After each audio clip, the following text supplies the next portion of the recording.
just looks. I know Faku was just mentioning that he looked a little bit tired. I think it's been a long couple of days. The poor man. Oh, here we go. Okay, everyone, welcome to Live and Kicking. We're live here from Consport. And this is the show where apparently, according to Canada Underwater Hockey, me, I like to talk all about myself and my favourite thing. I think we're going to see a meme. Hamish is here. You said he should put it on. You put it on. Well, yeah, we can't see the meme.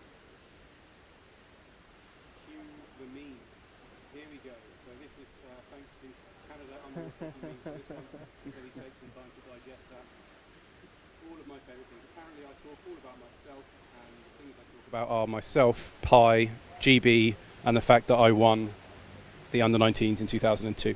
I promise I will not talk about any of those things tonight. You have my word. Hold me to it. Okay, let me introduce our guest for tonight. It's Coach's Corner this evening. We have Conrad Weinert from Belgium, the Belgian Under-24 men's coach. We've got Catriel Femenya, the Argentinian Under-24 women's coach. And we've got Elric Engelbrecht from South Africa, Under-19 men's coach. Firstly, guys, thank you for joining me. And I should say a big thank you for basically just being coaches and giving up your time for the sport. It really wouldn't happen without people like yourselves to make it happen. So thank you. I guess my first question is along the lines of, now most coaches used to be players, right? And I know our coach loves to talk about himself a lot. So tell us a little bit about you guys, like your playing career, how you're part of your respective coaches. Well, mine's a little bit of an interesting one that I started. I migrated from spearfishing into underwater hockey, and in those days you used to play underwater hockey to remain fit for spearfishing.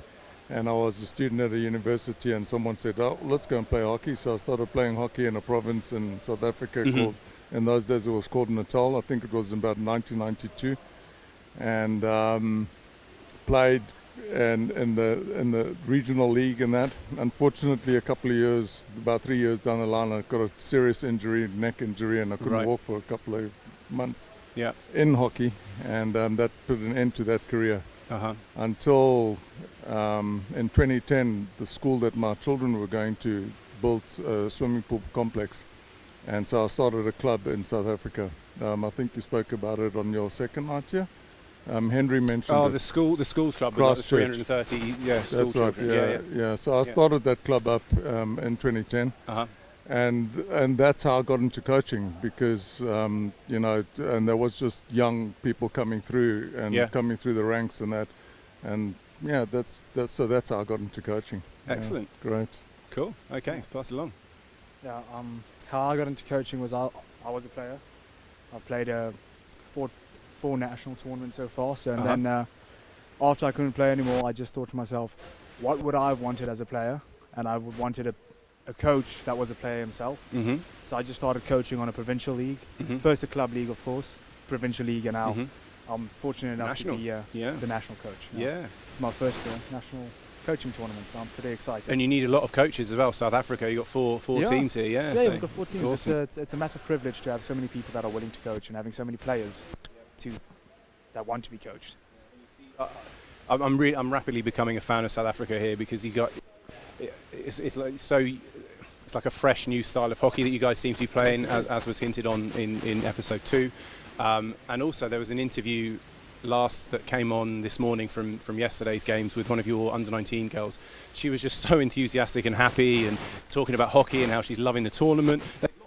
She was just she came across really, really well in the interview. It's very pleasant to see that we've made such a change. I think it's mostly because of from Christchurch, they play a different style of hockey than South Africa was used to. Right. And we've had an opportunity to teach children from a young age what real hockey is, rather than just the classic South African wall play. Right. We're trying to stay away from that, getting those nice swims, which I believe hockey should be, swimming around people, doing skills, not trying to hit people.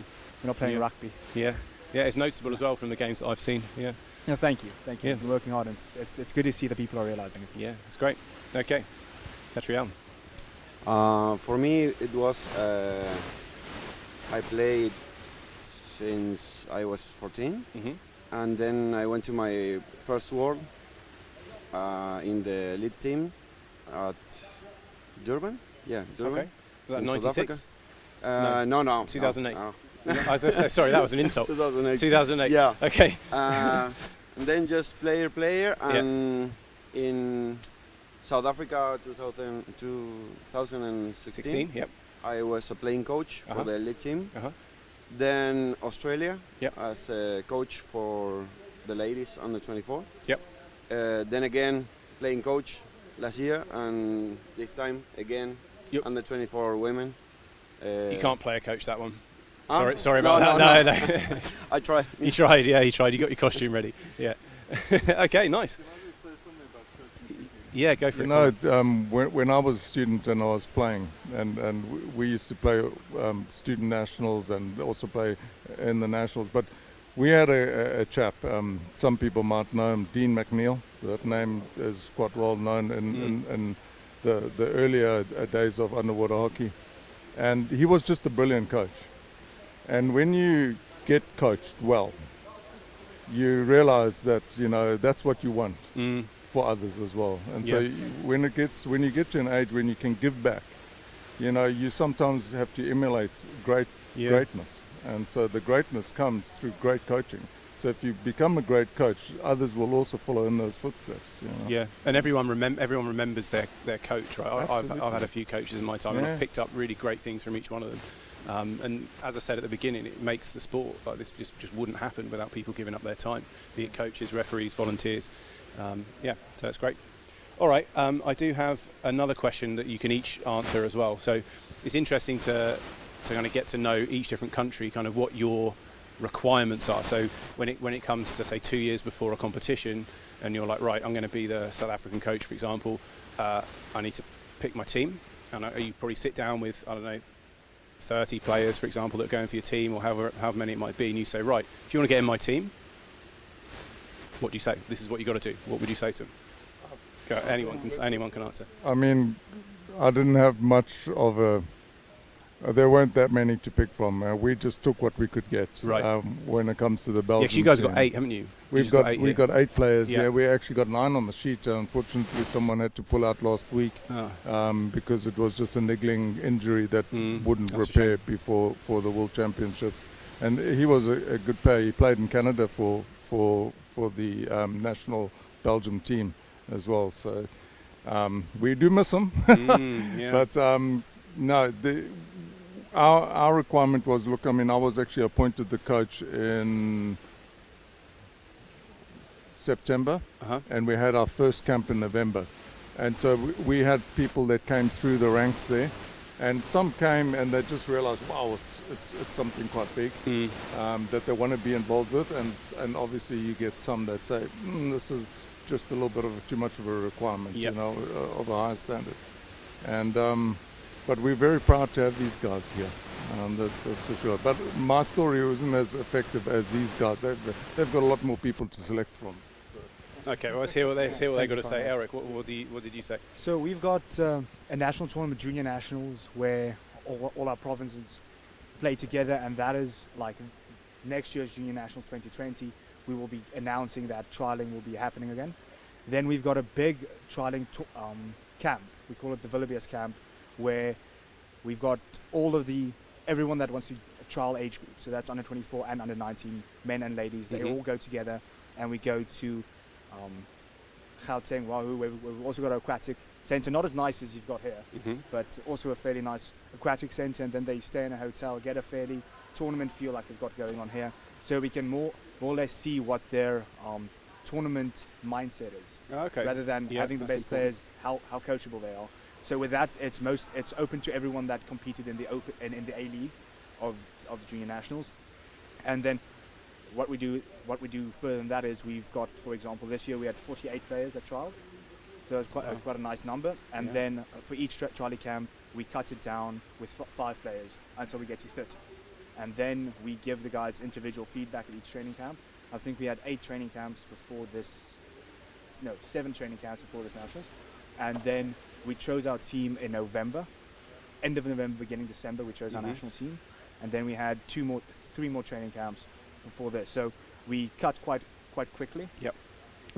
Usually most of the guys come to that Wildebeest camp for experience.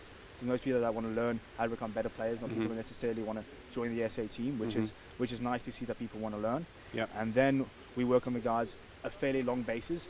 Coach Henry changed that. We used to only choose in March of the year that we're competing in the tournament. Yeah. It's not now we're choosing a bit earlier to work a bit longer with the guys. So we've got with the under 24s, and unfortunately we don't have that bigger pool that want to compete. I think we had 12 guys that trialed for the 24 this year. 12 or 13. We chose 11. Right. So one poor guy got dropped. Yes. Unfortunately, a few guys got Yeah. dropped. We've luckily got all the guys that are competing on 24 now have been capped before. Yep. So luckily we don't have they're well experienced. Mm-hmm. So we've got quite a nice, at the under 19 league, we've got quite a nice pool to choose from. Unfortunately, like with our under 19 team at the moment, none of those players are capped, which is a weakness and a strength at the But same it's point. almost that under 19 level. It's very difficult to be an under 19 player with any kind of tournament Yeah, it's experience. very rare. If you're 17, Yeah. 18, the chances Yeah. of you having been to a tournament before. Especially with the age group now being adjusted, making sure the guys are in school. We had 2 guys that were 19 that would have been capped up. We moved them Yeah. up to under 24 then. So now we've got quite a pool.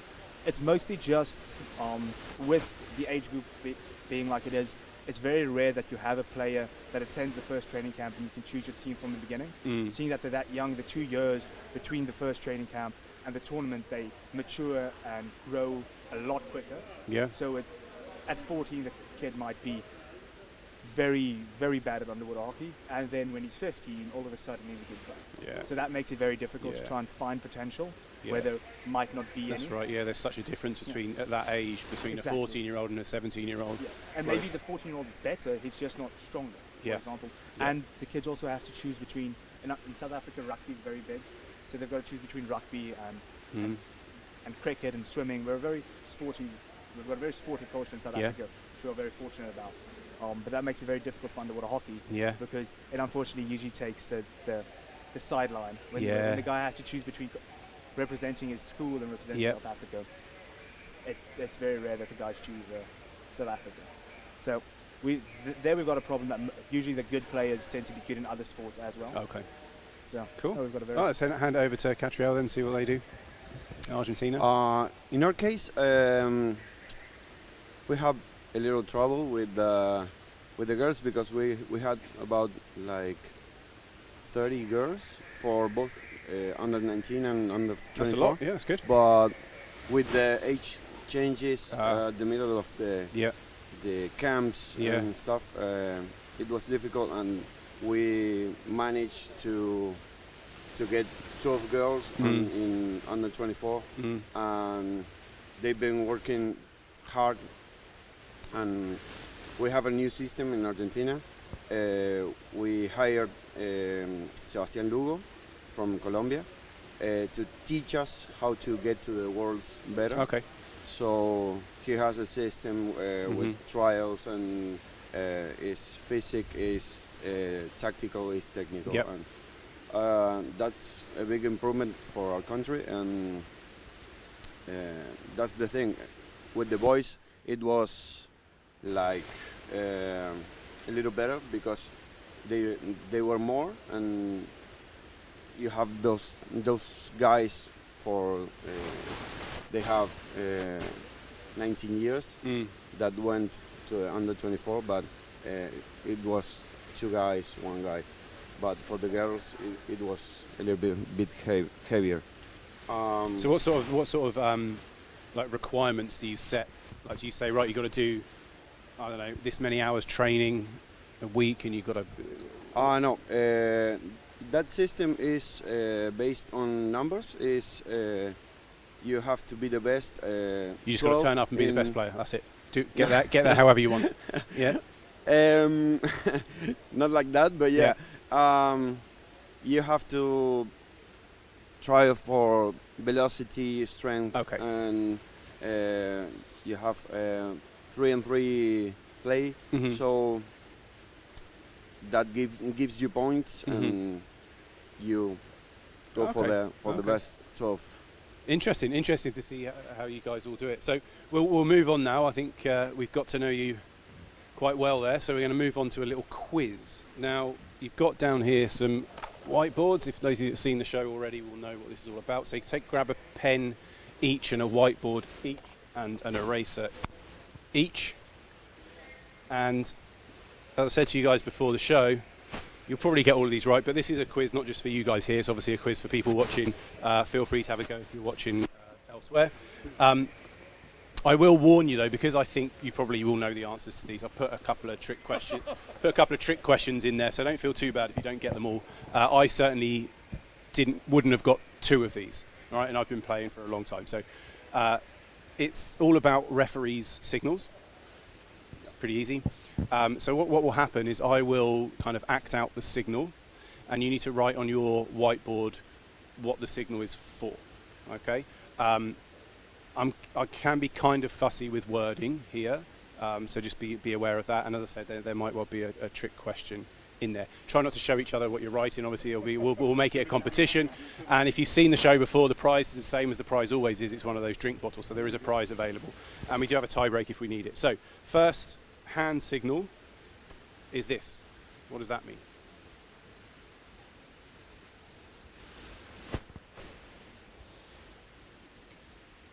Catriel, I don't know how your English spelling is, but I'll kind of give you a bit of leeway there on that. Okay, if you think you've got it, we'll go in when you've all finished writing. Okay, so 3, 2, 1, let's see your things. Illegal stoppage, puck stoppage, or a chopping of fish. Okay. Okay, I think you can all have a point for that. Well done. And we can see, if we see on the screen here for those people at home, there it is, illegally stopping the puck, an open hand in a vertical plane, moving up and down in a chopping action, like chopping a fish. Love it.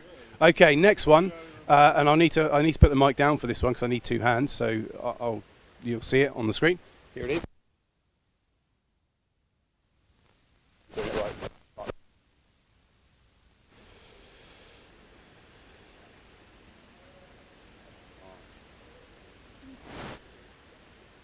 Yeah, Elric might be a bit stuck here. If you're going to be picky about wording, I'm going to have this right. Well, we'll see. It's an interesting one, this one. It's a tricky one kind of to get, maybe. We'll talk about it afterwards. Are we all ready? Okay, 3, 2, 1, let's go. So we've got barging, and we've got 3 words there, and barging. Okay, let's have a look at the screen. Obstruction, barging, blocking, shepherding. So I think you can all have it. I think, Comrade, because I think there might be a tie, you got 3 of the 4 words that are up there. So I think you can have an extra 0.1 of a point. So it's 2.122. All right. Okay, next one. Next one. 1 hand in the air, going like this. 1 hand in the air, going like that. What does that mean? If you're not sure, you can explain it, because maybe it's a tricky word. Yeah. we got an Argentinian and helper off screen here. I'm not sure if this is allowed. Okay. Are we ready, Comrade? You good? Here we go. Let's have a look. 3, 2, 1. Encroaching, ... stirring. Okay. Quick / illegal start. Salido and falso. Does that mean like false start? Yep. Okay. Quick illegal start. Salido and falso. I'm not sure of the exact wording here. Encroaching is what I was looking for. Breaking or encroachment. So this could be from an advantage puck or from a strike, if you go early on a strike.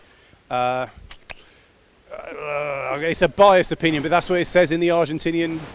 Is that what it says? Exactly what it says, word for word. Yeah. Okay, so we'll go. Elric, I'm sorry, you get half a point. You can have half a point. So 2.5. This is hard now. 2.5. 3.1. 3. Okay. Okay. So, it gets crazy. Okay. You have to remind me because I'll forget all of those. Next one. Number 4. What is it? What's this one? When the referee does this. Or it might be like that. Can I use Spanish to get so this I want one? exactly what it says in the rule book about the point. That one. Yeah. So you can do it. Yeah. Try in English first, or maybe you can do both if you're not sure. So what does that one mean? It's like that. It's been a long time since I read that. Yeah, maybe they're just dancing. Who knows? Yeah. Okay, we all ready? 3, 2, 1, go. Oh, half-time swap sides, nothing. This is what I said. That's correct. No. It's not actually a Yeah. signal at all. They just do it kind of to help you out, I guess. Yeah. Yeah. So there we go. Conrad Yeah. is a pro with the old signals there. 4.1, 2.5, 3. Okay. I'm not sure anyone can catch him, but we'll go with this one now. This is the last one. What does this mean? What does this one mean?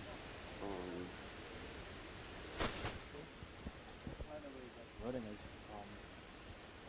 So if a referee does that, like, literally just like that. okay, so I've got to write exactly what stands in the rule book. Pérdida de tiempo, pero Yes, please. Exactly what it says. I'll be kind of fussy with this one. I got this one wrong, so don't worry about it. sí, pero no es la regla de esquina. No, porque la puedes usar en cualquier lado.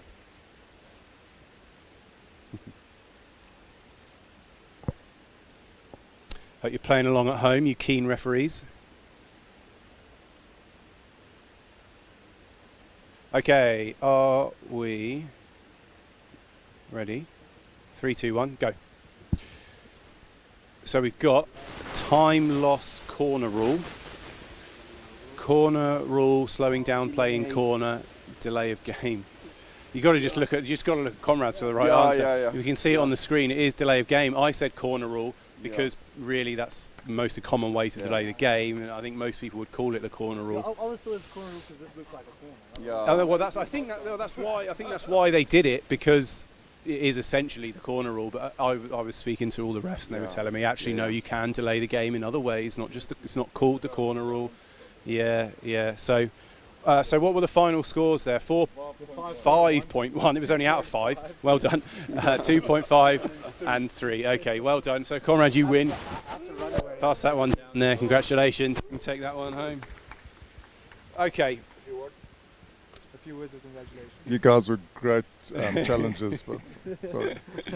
All right, we can put the whiteboards away. But we don't need them anymore. Yeah. I stole that from the shop with permission. It's actually got the thing inside to shake it with. Yeah. Yeah, look at that. There you go. You thought you were just reading the rules for no reason. It's actually paid off. Yeah. Well done. Lovely. Thank you, guys. Okay, we're going to talk a little bit of hockey now. We'll go through the divisions: under 19 women's, under 19 men's, under 24 women's, and under 24 men's.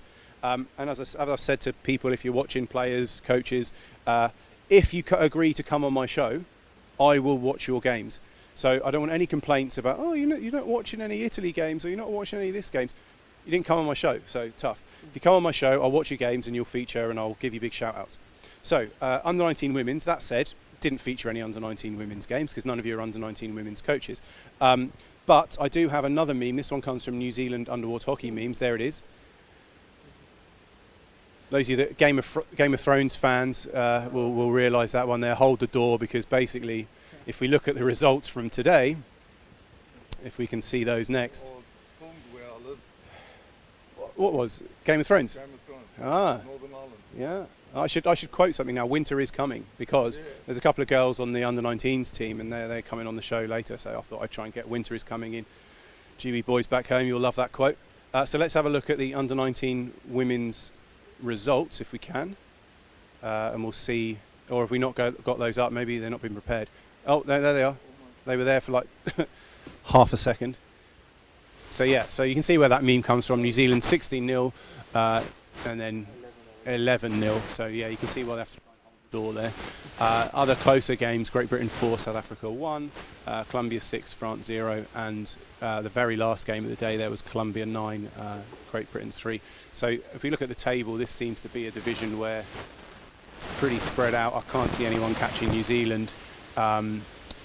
I'm not really sure how this is going to work going into knockouts. I imagine, I don't really know. They'll somehow get a semi-final out of that. Maybe a few teams get a bye. 4 and 5 have to play off to become fourth. I'm not sure. Maybe you guys know better than I do. Usually you would have the fifth one there, the first one usually would be the one that would sit out. Just at the dropped end. out. Well, or And maybe then- what or I was maybe thinking. they'll give them. Give 4 and 5 a chance to have a Yeah, little yeah, playoff to get into the absolutely, why not? semis, maybe. Yeah. But yeah, as you can see, the only real contest there for me is the 3rd and 4th. That Great Britain and France, they're playing off the 3rd place. I can't see anyone really catching Colombia for 2nd or New Zealand for 1st. And No. South Africa have got a bit of work to do if they want to try and climb up the table there.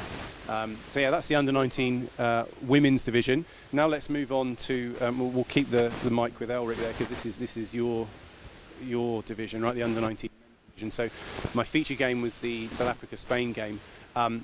This was a nail-biter of a game. I was watching it in the stands. Fair to say, it really could have gone either way, and both teams were really going for it. So we got some clips, some highlights of that game. We got the South Africa first goal, which is a really nice goal on the break. Spain had you under a lot of pressure here, but you guys just soaked it up, and then made a real nice break here. Some good layoffs. And then this guy has a real good swim, and he does the old backwards roll, going to get it on the highlight reel, but his mate picks up, and this must be the guy that finished off. He makes like a half pull swim. Really nice goal. Number 10, I think that was. Interesting enough, that's a player from Christchurch. Oh, is it? Yeah, We got the reply here from Spain. They pretty much from the strike came back straight away, if you remember. 1-1 at half time. Then second half, this everyone in the stands thought was a really nice goal. Disallowed. I can only imagine from the footage here that maybe someone butt fisted it in. And then also in the second half, you had another really good chance to score. I guess something happened there just before. Then this guy, nice swim, flick, looked like he got barged there. One ref was going to give you a penalty shot, I assume, for that barge. But then the other ref, it seemed, in for like 5 minutes. And then they pulled it back to halfway for an equal puck because he was playing advantage for an equal, which seems weird to me. Yeah, I couldn't really see. I tried to look back on the clip where that equal puck was coming from. I can only imagine, like, at the start of that clip you saw, there was a bit of a fight. Maybe there was stick infringement there or something. Who knows? Yeah, but how was that game from your point of view? It was a very nice game. It's very impressive to see Spain coming back like that. That they're quite the dark horse Immediate in the reply, match. Yeah, so it was a very nice game. They're very fast, so it's nice to see that they're playing the same style as we do. They've got fast players. They've got 2 of their players are very skilled as well, so they're not afraid to go into the fight, which caught my players a bit off guard. Yeah, I thought you guys looked bigger than them. I'd say they were small, but what they did really well is they when they went in for a tackle, they used their body position really well, and they kicked through their tackles, which kind of negated the size difference sometimes. The SA guys were going down like this, so then the tackles were non-contested basically. Yeah. Yes, mostly like that. But it was a very nice game to watch. I think Spain played a very nice game to pull us onto the wall and then swing it out. Luckily, our backs were quite awake to cut those swings off, but it was a very nice game to watch. It wasn't a very physical game, which was nice. That's something I'm unfortunately very used to. It's nice to see that it's changing to a more of a swimming game, an open game. It almost has to be in 3 meters as well. Which is very nice. Yeah. Yes, in 3 meters you can't waste oxygen fighting. But it's very nice. It's nice to see that Spain is upsetting it like that with them not. I don't think they competed in 2017. I don't remember. Yeah. And then coming in and then having such a nice game against New Zealand and then an even better game against us. We were actually hoping that New Zealand would tire them out. Unfortunately, they just warmed them up for us. Yeah, maybe. So it was a very nice game to ref. Fair result, do you think? 1-1. It was a very fair result. Yes. No, both teams were equally good, as you said. It could have gone anyway. They were in our half. The second half, they were in our court a lot of the time. It was interesting to see that they couldn't finish off. I thought they would be able to finish off a lot quicker because I think their number 2 is quite big and quite strong. I thought they would use him a bit even more. I'm happy they didn't. Okay. But it was fun to watch, fun to coach as well because there was nothing to flare the tempers up with. The reffing was good. The reffing was fair in my opinion. I thought so. Yeah, there was.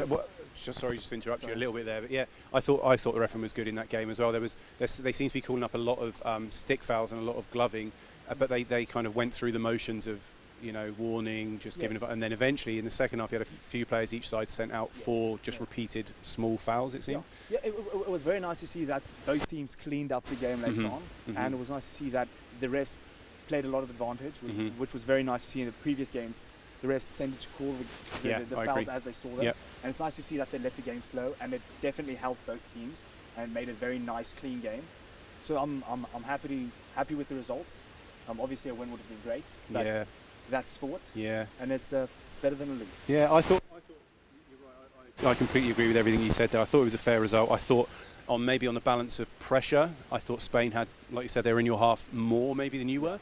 You guys looked dangerous on the break. You had 2 goals disallowed second half, so maybe in the balance of things, 1-1 was probably a fair result. Yes, And it was great to see at the end, like the last, I can't remember what it was, like minute or so. It's like both teams, no one was defending. Both teams are going for the 2-1 win, which is great to see. It's very nice to see that no one gave up. Yeah, It's very nice to see that till the end they went full, they wanted full the win. out, and it's good to see that they were fighting back, and still it was very interesting to see that Spain, even under pressure, they were still playing there, keeping us on the wall, the wall, swinging it around. Yeah. It's very interesting that they didn't crack under the pressure. Mm-hmm. They're probably the first team I've seen that kept quite well and kept to the coaches. There was certainly a lot of orders. passion there. There was a lot of shouting and screaming from then. And you guys, your subs were all like this under the water, and they were like, "Rah, rah, rah, rah." But that's just the Spanish way, I suppose. Yeah. Yes, all Yeah. that Yeah. sangria and thing Yeah. they drink. So. So we'll have a look at the rest of the results in the under-19 men's division now, and we can maybe see if there's any interesting ones there. So the one to talk about there, GB won, France won. That looked like a really close game. Yes, no, that's Yeah. that- New Zealand and Spain looked like they had a close game, 5-2 if my eyes can Yes, see 5-2, there. no, Yeah. Spain And then the one we talked about the end there, Yeah. one is an interesting one there as well. Yeah. no, it's, And we no. can see the table, I think. So for me, if we pause that table, I don't think anyone can even mathematically catch New Zealand now. So they will get the bye, I think, to the semi-final. And speaking to the GB coach, it seems to be now like just a battle for that second, third, fourth, fifth spot, really. And I guess you'd want to be in second or third because then you'll avoid New Zealand. Yes. No. Yeah, second would be best. Second would be nice to have. Well, I guess, but then if you come second or third, you're just playing second v third in the semi-final, assuming 2 beats 7 and 3 beats 6, right? Yeah. Almost doesn't matter. Yeah, that's true. Yeah. But it's just that you just don't want to finish 4th or 5th Yes. because then you've got New Zealand in the semi. Yeah, New Zealand. As it seems, the strongest team. They're very, very fast, and it's good to see they strike very quickly out of in the first 2 minutes, and if you can't stop that, you kind of play catch up the whole time. Yeah, They've got very fast swimmers, yeah, and they've got good turns, quick, fast turns. yeah. And it seems like every single team, my team included, they get sucked into that turn. The guy just turns them out, and then I opens featured the that floor yesterday. Yesterday, actually, we had Kiwis on, and we featured them, and they had a really good game against France, where they used the curl and they used the switch so effectively, and it was really competitive for a while. But then France just couldn't handle it anymore. they've got a very good work rate. Yeah. Very few teams can keep Yeah. up with that. So we'll move on now. We'll go to the under-24 women's. So we got Argentina. The feature game here was Argentina versus Colombia. I thought it was a really fast, physical, tiring game. I would not have wanted to been in there because there weren't many stoppages, to be fair, which is unlike Colombia, as we'll see in a second. The start of the tournament, Colombia were getting people sent out left, right and centre, but this one was possibly the cleanest game I've seen their under-24 women's play. Colombia did score early in the first half, and then we can see in our first clip some really good Argentina pressure. So they kind of break off the wall, I think, here. And then what I like about this is the sustained pressure that they keep up. They've got one coming, next one following through. And this is at the end of the first half, actually. And they had Colombia under real good pressure. And what's not in the clip is you had about 3 or 4 advantage pucks as well, right on their tin. Didn't manage, unfortunately, to put it in before half time. If we just pause it, I think we're on to another clip now, maybe. Oh no, so is that the same clip? If it was the same clip, we just carry on playing. Yeah, sorry, same. So this is all just the sustained pressure I was talking about. Yeah. Then second half was again really, really, really tight. There's a clip here. I want to kind of slow it down at the start if we can, because if we just slow it down there or pause it there, that's great. It was on the Argentina tin, so Colombia had you on a lot of pressure, and I was in the stands. I was like, oh God, has that Argentinian girl seen the Colombian coming down there? Because if not, she's going to get hit. Yeah. But you watch what happens here. She clearly did see her. If we can play it on, she gets a nice little inside flick and a great.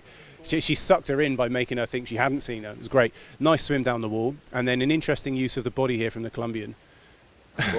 Yeah. Luckily the ref was on your side. She did get thrown out for a minute. The girl was obviously pretty annoyed. Yeah. And then another interesting use of the body here from Colombia. I think this is actually quite nice. Now referees in the audience might disagree with me, but that's kind of a fine line thing. Is that a body foul It's or not? not so fine. She didn't get called for that. The referees let that one go. And then the last little bit here is I was going to put in bargaining Colombian style yeah. in the quiz. Yeah, it's in two interesting uses of the body. Obviously, the first one is clearly illegal. Second one, I don't know. This is a really nice bit of Argentinian skill here. Watch this little turn. Oh, over the top. Oh, turn back round and then under the body. And that Colombian had no idea what was going on. That was really, really nice. That was my little highlight there. That was. I think I got a shout out there. That's your number 4, Julieta Mainardi. Is that right? Yeah. So shout out to her. So it finished 1-0. But I thought Argentina played really well, really skillful, very, very clean. I don't think they had anyone sent out or very few fouls against them. Talk to me about Argentinian underwater hockey. This is the second time we played Colombia. Yeah. Last time we was yesterday. We ended like 7-0. But you lost against them 7-0 before? Yeah. Wow. Yesterday. Okay, so that's okay. That's a big improvement then. Yeah, the girls woke up in this game and worked together and used their natural skill, as you can see. Yeah. So yeah. in the one-on-one play, we were ahead, but the goal you've seen it is a lot of pressure from Colombia. And I don't think I showed the Colombian goal, but yeah, you're right. It was just like a fight. They just got all the bodies into the tin. You couldn't really see what happened, but it obviously went in. Yeah. We're working on putting more people in the water, underwater, so we can play together and make those like 2-3 players plays. I don't know how do you call it, like but 2-on-1s and yeah. Okay. Yeah. I thought it was a really good game. You must have been proud of them. Yeah, we're happy. Yeah. Let's have a look at the rest of the results. So here's the rest of the results from today. Oh, my eyes are terrible. I'm far away. Now I'm going to get up and have a look. So it's 4-0 Colombia. Another really close game. GB had 2 real close games here, 3-3 and another 3-3 against South Africa and France, respectively. Colombia 1-0, which we talked about, and then another real close game. I think France were down to 3 players at the very end. South Africa, I think France were 2-1 up. Then South Africa got an equaliser with 30 seconds left on the clock, and 6-on-3. They didn't manage to get a winner to make it 3-2 though, so that looked like a really exciting game if you at home want to watch that. We'll have a look at the table, and again it looks like New Zealand are going to get, if they do this how I think they're going to do it, New Zealand, no one can catch them, they're going to get the bye to the semi-final, and then just like in the other division, it's a fight for 2 and 3 really. You want to be 2 and 3 so you get the easier semi-final, and that's between obviously France, Colombia, South Africa and Great Britain. Argentina there, if it goes how I think it might go, if the table stays as it is, it looks like you'll be playing whoever's in third, which could be Colombia again. Yeah. 1-0 today, you've got a chance you could make yourself into the semi-finals. Yeah, we hope so. Yeah. Knockout's completely different. I was saying to the I can't remember who was on my couch, but round robin's all great. But if you just win your last 3 games, you've won the whole tournament. This is all just practice and seeing how you shape up against everyone else. Right, okay. Under 24 men's division, Conrad, we'll get the mic to you. So feature game here was Belgium versus Italy. Again, a nice flowing game. Lots of swimming, lots of nice open hockey played by both teams. I've got some clips and then we'll talk about it afterwards. So this is the Belgian first goal, and I really love the double teaming here. So nice flick, and this I'm assuming is your 2 forwards, and there's 3 Italians on the bottom, but that 2, especially the one on the left, stays down, supports his mate, bounces over the top, and puts it in the goal. Yeah, that was number 5, I think. Really good work. There, then the Italians do fire right back with anything you can do, we can do as well. Nice team swim in there from the Italians. They've got excellent swimmers. Italians second. You might not be too happy with this, Conrad, as a coach, but he flicks it inside, and he's just got all the space in the world to swim. There's first Belgian down is that guy. Huge flick from the Italian. And then they managed to put it in the goal. Italian third was a nice advantage puck from them. The first guy kind of swims straight down the middle. You guys half clear it wide, but they managed to kind of get all their bodies in and put it in. Interesting, the two Italians swimming backwards there, which is maybe something to look at again. 3-1 was the score This is where they got a they're great position into our playing it goal again. there. Yeah. Mm. So yeah, you see the two Italians swimming backwards, which is a weird Yeah. strategy. But that was 3-1 at half time. Belgium did fight back. You got a penalty goal. This one, it looks like the guy was away, but obviously got fouled, and there was a penalty goal to make it 3-2. But then Italy kind of exploited some defending issues on the side wall here. It looks so kind of everyone went up, and then he managed to flick it in the goal. Yeah, that which was unfortunate at what the end there happened for you. moment, yeah. But as we hinted at, that might well happen. You've got 8 players, right? Second half, it's going to be hard. You're going to be tired.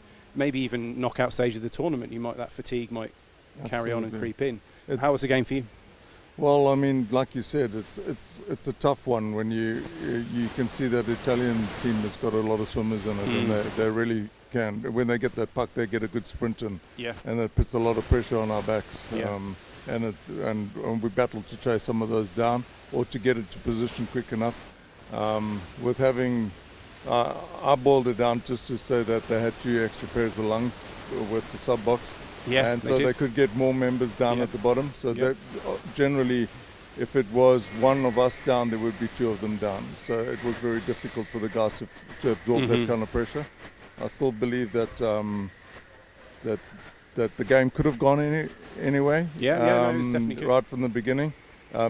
There was a couple of soft goals. We discussed about that, Yeah, and we those 2 spoke in there. about that. Yeah.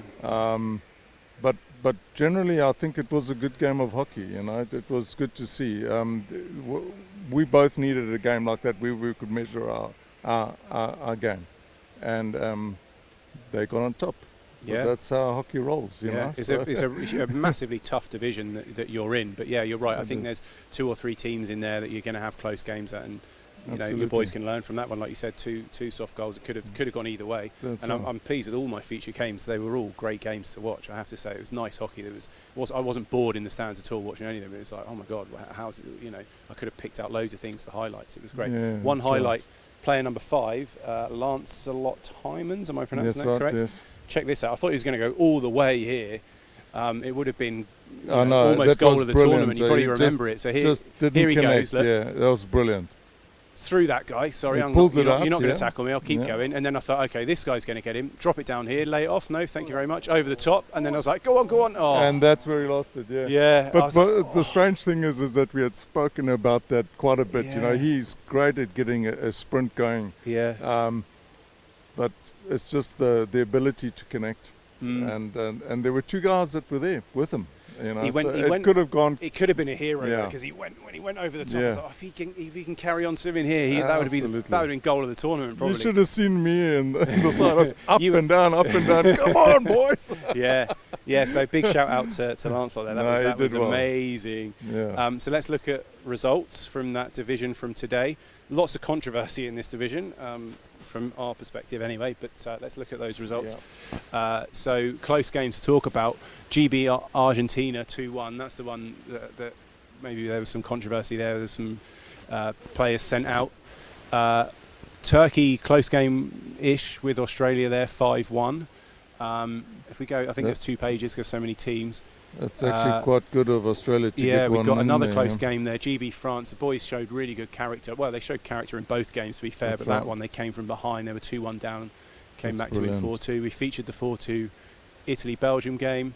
Netherlands-Australia looks like a great game, finishing 4-2. I'm not sure of the story on that one, but looks like a close game. And then you boys can have some banter on this one and the South Africa-Argentina game at the end there. The table, I hinted at this yesterday, but it could shape up to be an interesting 3-way tie at the top. No, New absolutely. Zealand have got a Very huge tight. day tomorrow where they play, I believe, Turkey and That's maybe right. South Africa, I'm not sure. Mhm. But that New Zealand-Turkey game, if New Zealand get the win against Turkey and then It'll- essentially Turkey, New Zealand and Great Britain all beat the other teams, it's a 3-way tie at the top and it's goals against is going to decide it. Mm. So that's really interesting. That, anyone, you pick the winner out of that. I know the South African boys, I had their coach and captain on here at one point. They certainly, they're just looking at knockout hockey here. They're just using this round. They may well still finish really high, but they're saying, knockout is a completely different thing, and they're well up there. You got Yeah, it's extremely close. That you Yeah, know, that's at the it's top there, yeah. those 3 at the top there. It could be anyone. Yeah. even I 4 and wouldn't 5 even could- say just yeah. those 3. I know. Yeah. I think South Africa maybe have lost against 2 of those at the top so far or Yeah. something. So they're looking like they're off it, but they weren't easy wins No, by any stretch of the absolutely. imagination for those Yeah. guys. So yeah, it's looking like maybe a 3-way tie at the top, but there's still 5-6 teams in it that There's no pick doubt the about it. And winner. also then we're going to go off to the playoffs as well. Anything can happen there. Yeah. And we know what playoffs do in competitions. Yeah, Yeah, so- it's all about then, long-term fitness, a little bit in your heads. Can you deal with the pressure? The And big experience, crowds here. Yeah. I've got, those of you at home may have thought I've forgotten it. I don't. I do have a feature. This comes from the Belgian game that we just saw. It's called What Were They Doing? So let's run that one and we can talk about it. It's quite funny. Not really their fault, wouldn't say. So we'll see it in normal speed. So he goes to the windmill, but then, I've lost my stick. So I don't know what were they doing for either of them, because the guy, the guy trying to do the windmill. To be fair, it's not really the Belgian guy's fault, because the guy who was doing the That's a windmill great didn't one, realise man. he'd lost the puck, and then windmilled round and just ripped his stick out of his hand, and then he didn't realise he'd lost his stick, so he just got just doing this at the puck. I thought that was the funniest thing I saw today. So that's my Brilliant. I'd little actually like feature. to take that clip Yeah. home. Eh? I'm sorry, number 3, Anton Mance. Is that how you say his name? No, you're number 3, Anton Mance. Is that his name? Or was that? Did we get that wrong? Might have got that from another wrong team sheet. Anton. And that's that- his name. Yeah, Anton, So yeah. sorry, I called you out there. Anton Manche. He's the guy that lost his stick. That's right. Yeah, Yeah, there we yeah, go. yeah. There we go. He's actually one of my 2 guys that's Ironmanning the whole competition. Is he? The no subs. Yeah. Okay. So I've got 2 guys that are doing. We'll let it, him so off then. We'll let him off. off. But we should absolutely. say, if you're going to lose your stick, you should have a little bit of string or maybe something here, Yeah. hair tie or something. You don't want to be losing your stick in a big game. Absolutely, not at this level. Yeah. Yeah. Right, that's it for the show. I think hopefully we've got a load of Frenchies on tomorrow if we can get it sorted. So it'll be France Day tomorrow. But guys, thank you so much. That was awesome. Appreciate Can it. we just do a quick shout out? Yeah, sorry. Yes. I said you just- have to remind me. Go. Let's go down the line with some I mean, shout-outs. obviously, from Belgium side, the fact that the federation decided to send a team here is quite amazing. Yep. Really brilliant. A shout out to them for making that happen. But I specifically want to thank all the volunteers here. Mm-hmm. You're doing a phenomenal job of making this tournament run so smoothly and so well. My wife is an assistant to our team just because Yep. she's my wife, so she gets a job automatically. But someone even brought her a cup of tea. Oh, that's It's amazing. Yeah. It really, really is Yeah. phenomenal. Yeah. The big shout out to them. Yeah. Great.